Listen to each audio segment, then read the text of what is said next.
Another family member of Bo Xilai is now feeling the fallout of the scandal, with the tentacles of the story reaching Hong Kong. Bo Xilai, who also uses the name Li Sha-ming, is Bo Xilai's older brother. On Wednesday, he resigned from the board of China Everbright International, a Hong Kong-based alternative energy company. He had been with the company since 2003. The company issued a statement saying, "The board has been advised by Mr. Li that he has decided to resign from the board and its executive committee in order to minimize any possible adverse impact on the company of certain reports recently published by the media on his family background."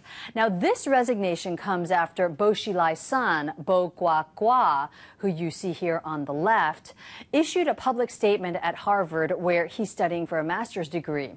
Bo Xilai wanted to clear up speculation that his foreign education at private school in the UK, Oxford, and Harvard were paid for by dubious means through his parents' connections.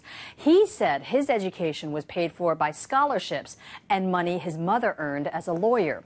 I recently spoke with the student president of the university newspaper about how they tracked down Bo Xilai, who hasn't been seen publicly for several days.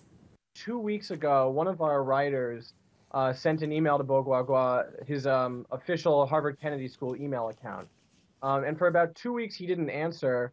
And then yesterday morning, he sent the writer an email back in reply to that first email from the same Harvard Kennedy School email account, saying that he'd like to make this statement and like to talk a little bit about what people have been saying to him in the media.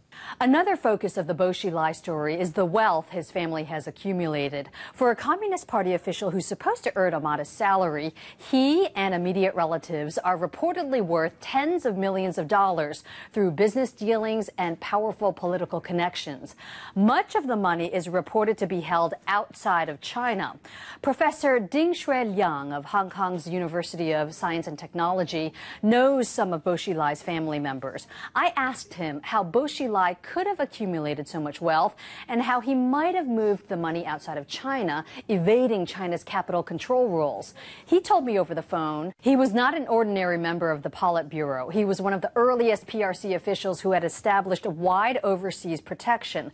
That gave him enormous advantage to accumulate wealth. Once you've established overseas companies outside of China, it's very easy to shift money around. Bo Xilai, his wife, and his son have not been seen publicly for several weeks now, but the intrigue and revelations are getting more intense by the day. Pauline Chu, CNN, Hong Kong.